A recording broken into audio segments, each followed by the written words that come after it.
السلام علیکم، welcome to سرگلاب channel. بسم اللہ الرحمن الرحیم۔ آج ہمارا ٹاپک ہے والدین کے حقوق اور فرائض۔ یہ ٹاپک آپ کو خاص نہیں لگے گا، مگر آج کل ایسے واقعات ہو رہے ہیں کہ اس ٹاپک پر قلم اٹھانے کے لیے مجبور ہو جانا پڑا۔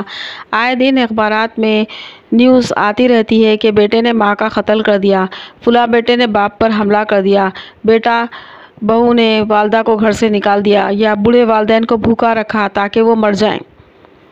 اس قسم کی تکلیف دہ نیوز پڑھ کر سوچنا پڑتا ہے کہ آخر انسانیت کو کیا ہو گیا ہے؟ کیا 30-35 برس کا عرصہ انسان کو اپنے والدین سے اتنا دور کر رہا ہے کہ کل تک جب وہ بچہ بن کر ہر چیز کے لیے ان کا محتاج تھا، آج جوان ہو کر اپنے ہی والدین پر ظلم کر رہا ہے؟ شادی کے بعد بہو گھر میں آتے ہی ساس کے مرنے کا انتظار کرنے لگتی ہے، اسے ساس بوڑھی اور بیکار نظر آنے لگتی ہے۔ یہ سب وہ اپنے شوہر کے دماغ میں بھرتی ہے اور کان کے کچے مرد اپنی بیویوں کے کہے میں آ کر ماں باپ کے ساتھ برا سلوک کرنے لگتے ہیں، اسی لیے اس طرح کے واقعات ہو رہے ہیں۔ حالانکہ خدا کے بعد انسان پر سب سے زیادہ حق ماں باپ کا ہی ہے۔ بد نصیب ہے وہ شخص جس نے ماں باپ کو پایا لیکن ان کے ساتھ اچھا برتاؤ نہیں کیا۔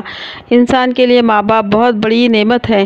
بخاری و مسلم شریف کی ایک حدیث میں ہے کہ ماں باپ اللہ تعالیٰ کی ایک ایسی نعمت ہے جس کا کوئی بدل نہیں۔ ماں باپ کے نافرمان پر اللہ تعالیٰ نے جنت حرام کر دی ہے۔ حضرت ابو امامہ رضی اللہ عنہ فرماتے ہیں کہ ایک شخص نے نبی کریم صلی اللہ علیہ وسلم سے پوچھا، یا رسول اللہ، ماں باپ کا اولاد پر کیا حق ہے؟ ارشاد فرمایا، ماں باپ ہی تمہاری جنت ہے اور ماں باپ ہی دوزخ۔ مطلب یہ کہ تم ان کی اطاعت کر کے جنت کے مستحق ہو سکتے ہو اور ان کی نافرمانی تمہیں جنت سے محروم کر سکتی ہے۔ ایک شخص کتنا ہی ولی صفت کیوں نہ ہو، کتنا ہی نیک اور پرہیزگار کیوں نہ ہو، کتنا ہی نمازی کیوں نہ ہو، لیکن اگر مرتے وقت اس کی ماں اس سے ناراض تھی تو ایسا شخص جنت میں جانے کا مستحق نہیں ہو سکتا۔ دنیا میں ایک ایسی محبت بھی ہے جو کہ بے لوث ہوتی ہے، بے غرض ہوتی ہے، اور دنیا کا کوئی شخص اسے جھوٹا نہیں کہہ سکتا۔ جھوٹا کہنے والا خود جھوٹا ہوتا ہے، لیکن یہ جھوٹی یا مطلبی محبت نہیں ہو سکتی۔ یہ محبت بلا شبہ ماں باپ کی محبت اپنے اولاد سے ہے۔ اگر ان کی اولاد بیمار پڑ جائے تو پھر یہ ماں ہی ہوتی ہے جو اپنی اولاد کی خاطر اپنی راتوں کی نیندوں کو حرام کر دیتی ہے اور تاوقت تک کہ وہ ٹھیک نہ ہو جائے اس کی تیمارداری میں لگی رہتی ہے۔ ایک باپ جو کہ دن رات ایک کر کے خون پسینہ بہا کر پیسہ کماتا ہے، لیکن ایسے وقت جب اس کی اولاد بیمار ہوتی ہے تو انہی پیسوں کو پانی کی طرح اپنی اولاد پر بہا دیتا ہے۔ کیا یہ اس کی محبت مطلبی ہے یا اس کے پیچھے کوئی غرض ہے؟ ہرگز نہیں۔ پھر آخر بات کیا ہے کہ ایک ماں اپنی اولاد کی تیمارداری میں اپنے آرام کو، سکون کو ختم کر رہی ہے اور اپنی نیندوں کو حرام کر رہی ہے، اور ایک باپ اپنی محنت سے کمائی ہوئی دولت کو پانی کی طرح بہا رہا ہے۔ آخر اس کے پیچھے جو راز پوشیدہ ہے وہ ایک ناسمجھ لڑکا بھی بلا شبہ کہے گا کہ یہ ان کی اپنے اولاد کے لیے بے لوث، بے غرض محبت ہے۔ یہ وہ محبت ہے جس کی قیمت دنیا کی کوئی طاقت نہیں دے سکتی۔ یہ وہ عظیم رشتہ ہے جسے اللہ تعالیٰ نے ہمیں عطا فرمایا ہے۔ اب اگر ہم اس کی ناقدری کریں تو یہ ہماری بدقسمتی ہی نہیں بلکہ بدبختی بھی ہوگی۔ ہمیں ہمیشہ والدین کا شکر گزار رہنا چاہیے۔ محسن کی شکر گزاری اور احسان مندی شرافت کا تقاضا ہے۔ ہمارے وجود کا سبب والدین ہیں، پھر والدین ہی کی پرورش اور نگرانی میں ہم پلتے بڑھتے ہیں اور شعور کو پہنچتے ہیں، اور وہ جس غیر معمولی قربانی، بے مثل جانفشانی اور انتہائی شفقت سے ہماری سرپرستی فرماتے ہیں، اس کا تقاضا یہ ہے کہ ہمارا سینہ ان کی عقیدت و احسان مندی اور عظمت و محبت سے سرشار ہو، ہمارے دل کا ریشہ ریشہ ان کا شکر گزار ہو۔ یہی وجہ ہے کہ خدا نے اپنی شکر گزاری کے ساتھ ساتھ ماں باپ کی بھی شکر گزاری کی تاکید فرمائی ہے۔ ہم نے وصیت کی کہ میرا شکر ادا کرو اور اپنے ماں باپ کے شکر گزار رہو۔ قرآن شریف اور احادیث میں جگہ جگہ والدین کے حقوق وارد ہوئے ہیں۔ چنانچہ سورہ یوسف کی آیت نمبر 84 میں ارشاد خداوندی ہے کہ ماں باپ رحمت، شفقت، کرم و عنایت اور صبر و محبت کا پیکر ہیں۔ سورہ بنی اسرائیل کی آیت نمبر 24 میں اللہ تعالیٰ فرماتے ہیں، ماں باپ کی بخشش و مغفرت کے لیے دعا کا اللہ تعالیٰ نے خصوصی حکم دیا ہے۔ سورہ لقمان کی آیت نمبر 14 میں اللہ تعالیٰ فرماتا ہے، ماں باپ کا شکر ادا کرنا اتنا ہی ضروری ہے جتنا کہ اللہ تعالیٰ کا شکر ادا کرنا ضروری ہے۔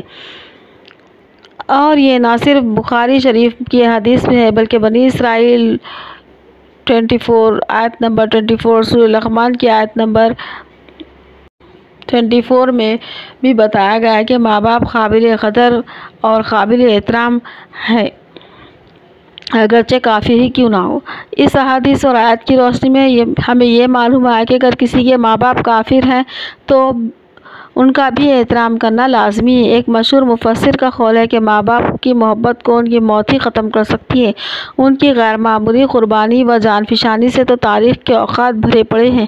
ایک ماں کو جب اپنے بیٹے کی موت کا علم ہوا تو اسے فوراً دل کا دورہ پڑنے سے انتقال ہو گیا۔ بعد میں معلوم ہوا کہ یہ خبر غلط تھی، وہ کسی اور کا بیٹا تھا۔ ماں باپ سب کچھ برداشت کر لیتے ہیں لیکن اپنی اولاد پر آنے والی آفت کو وہ ہرگز برداشت نہیں کر سکتے۔ ان کا مقام بہت بڑا ہے، عظیم ہے، ناقابل بیان ہے۔ وہ اپنی اولاد کے لیے ڈھال کا کام انجام دیتے ہیں، ان کی خوشی میں اپنی خوشی کو محسوس کرتے ہیں، ان کے غم میں اپنے آپ کو کھو لیتے ہیں۔ اس لیے احادیث اور قرآن شریف میں ان کے حقوق اور ان کے فرائض کے بارے میں جگہ جگہ وارد ہوا ہے۔ چنانچہ بخاری اور مسلم شریف میں آیا کہ ماں باپ کی خدمت کا فریضہ جہاد میں جان قربان دینے جیسے فرض پر مقدم ہے، اس لیے ہمیشہ ان کی اطاعت میں لگا رہنا چاہیے۔ ان کی رضا میں اللہ تعالیٰ کی رضا، ان کی ناراضگی میں اللہ تعالیٰ کی ناراضگی ہے۔ ہمیں ہمیشہ اپنے والدین سے محبت کرنا چاہیے، ان کو اپنے لیے باعث سعادت و اجر و آخرت سمجھنا چاہیے۔ حضرت ابن عباس رضی اللہ عنہ کہتے ہیں کہ نبی کریم صلی اللہ علیہ وسلم نے فرمایا، جو نیک اولاد بھی اپنے ماں باپ پر محبت بھری ایک نظر ڈالتی ہے، اس کے بدلے اس کو ایک حج و مقبول کا ثواب بخشا جاتا ہے۔ حضرت ابن عباس رضی اللہ عنہ کا بیان ہے کہ نبی کریم صلی اللہ علیہ وسلم کا ارشاد ہے کہ جس آدمی نے اس حال میں صبح کی کہ وہ ان ہدایت و احکام میں خدا کا اطاعت گزار رہا ہو جو اس نے ماں باپ کے حق میں نازل فرمائی، تو اس نے اس حال میں صبح کی کہ اس کے لیے جنت کے 2 دروازے کھلے ہوئے ہیں، اگر ماں باپ میں سے کوئی ایک ہو تو جنت کا 1 دروازہ کھلا ہے۔ اور جس شخص نے اس حال میں صبح کی کہ وہ ماں باپ کے بارے میں خدا کے بھیجے ہوئے احکام و ہدایت سے منہ موڑے ہوئے ہے تو اس نے اس حال میں صبح کی کہ ان کے لیے دوزخ کے 2 دروازے کھلے ہوئے ہیں، اور اگر ماں باپ میں سے کوئی ایک ہے تو دوزخ کا 1 دروازہ کھلا ہوا ہے۔ اس آدمی نے پوچھا، اے خدا کے رسول، اگر ماں باپ اس کے ساتھ زیادتی کر رہے ہیں تب بھی؟ آپ نے فرمایا، ہاں، اگر زیادتی کر رہے ہو تب بھی، اگر زیادتی کر رہے ہو تب بھی، اگر زیادتی کر رہے ہو تب بھی، اس طرح 3 مرتبہ فرمایا۔ ویسے تو ماں باپ کے حقوق اور ان کے فرائض کے بارے میں کئی آیات قرآنی اور کئی احادیث مروی ہیں، لیکن حسب بالا چند باتوں سے ہی ہمیں ان کے حقوق اور فرائض سے کیا ہے معلوم ہو جاتا ہے۔ اب اس کے باوجود بھی ہمیں اپنے ماں باپ کا خیال نہیں اور ہم دین و دنیا کے فریب میں پھنس کر اپنے آپ کو خوش قسمت سمجھتے ہیں، تو یہ محض ہماری خوش فہمی ہے۔